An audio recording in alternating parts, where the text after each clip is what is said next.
हरियाणा के सभी दोस्तों को मेरा नमस्कार। खट्टर सरकार, दुष्यंत चौटाला सरकार एक बार फिर हरियाणा के नौजवानों के साथ भद्दा खिलवाड़ कर रही है। हरियाणा के सीएम ट्वीट करके झूठी वाहवाही लूट रहे हैं, परंतु पीजीटी और टीजीटी अध्यापकों की पोस्ट को कौशल निगम से भरकर, वो भी बगैर किसी क्राइटेरिया के, बगैर किसी मापदंड के, बगैर मेरिट को डिस्क्लोज किए, एक बार फिर इस पूरी भर्ती प्रक्रिया पर भी और नौजवानों के भविष्य पर भी प्रश्न चिन्ह खड़ा कर रखा है। ट्वीट खेलकर खट्टर साहब बच्चों की जिंदगी से खिलवाड़ मत करिए, सीधी सीधी बातों का जवाब दीजिए। और मेरे आपसे 10 सवाल हैं। पहला, क्या पीजीटी की post group B gazetted post नहीं है? साल 2019 में हरियाणा स्टाफ सिलेक्शन कमीशन से रेगुलर भर्ती के लिए इन्हीं पोस्टों को एडवर्टाइज किया। साल 2021 में यह कह के एडवर्टाइजमेंट वापस ले ली कि एचएसएससी को यह अख्तियार नहीं, एचपीएससी को यह अख्तियार है। सवाल नंबर 2, अगर यह अख्तियार एचपीएससी को है तो फिर कौशल निगम जो एक कंपनी है सरकार की, वो gazetted post group B post PGT teacher की भर्ती कैसे कर सकती है? और बाद में फिर इनकी नौकरी इसी करके निकाल दी जाएगी कि भैया ये तो एचपीएससी के द्वारा भर्ती होने चाहिए थे, गलत बॉडी के द्वारा भर्ती किए गए हैं। क्या ये बच्चों के साथ धोखा नहीं?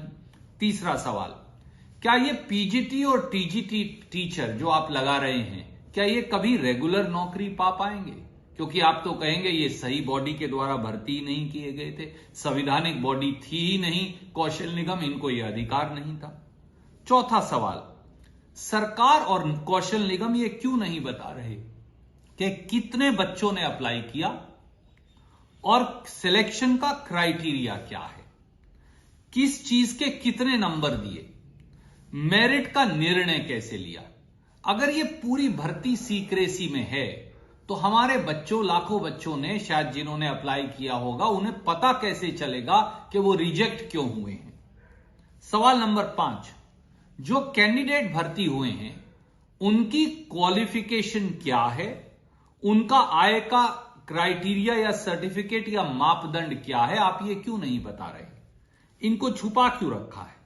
ताकि कोई बच्चा जो पास नहीं हो पाया वो कंपेयर कर सके कि सेलेक्ट होने वाले बच्चे के मार्क्स उससे ज्यादा थे, कहीं मुझसे कम मेरिट के बच्चों को तो भर्ती नहीं कर लिया गया घालमेल करके, जैसा आप एचपीएससी एचएसएससी में करते आए हैं। सवाल नंबर 6, क्या खट्टर सरकार और कौशल निगम ने पीजीटी टीजीटी के एक्सपीरियंस और आय सर्टिफिकेट की जांच करवाई है? क्या परिवार पहचान पत्र में भर्ती हुए बच्चों की आय आपके मापदंड से अधिक तो नहीं है? क्या सैकड़ों शिकायतें इस बारे में आपको प्राप्त नहीं हुई तो आपने उनका क्या किया? सवाल नंबर 7, क्या कौशल निगम द्वारा की गई इस भर्ती में पीजीटी टीजीटी टीचर की अनुसूचित जाति और बैकवर्ड क्लास एससी बीसी का आरक्षण दिया गया है? कौशल निगम में आरक्षण क्यों नहीं दिया गया?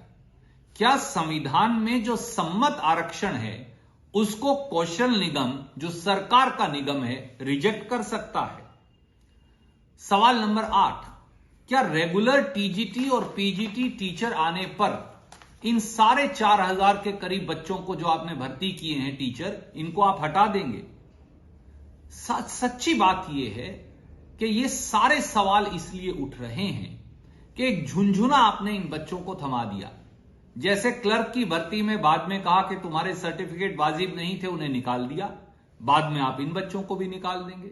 ये बच्चे कभी पक्के भी नहीं हो पाएंगे, ये बच्चे आपने संवैधानिक आधार पर भी नहीं लगाए हैं।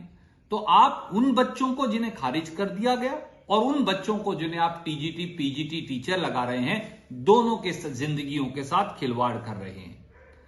इसमें केवल और केवल युवाओं का शोषण होगा और ठेके पर लगे इन बच्चों का भी जो भविष्य है वो अंधकार में चला जाएगा।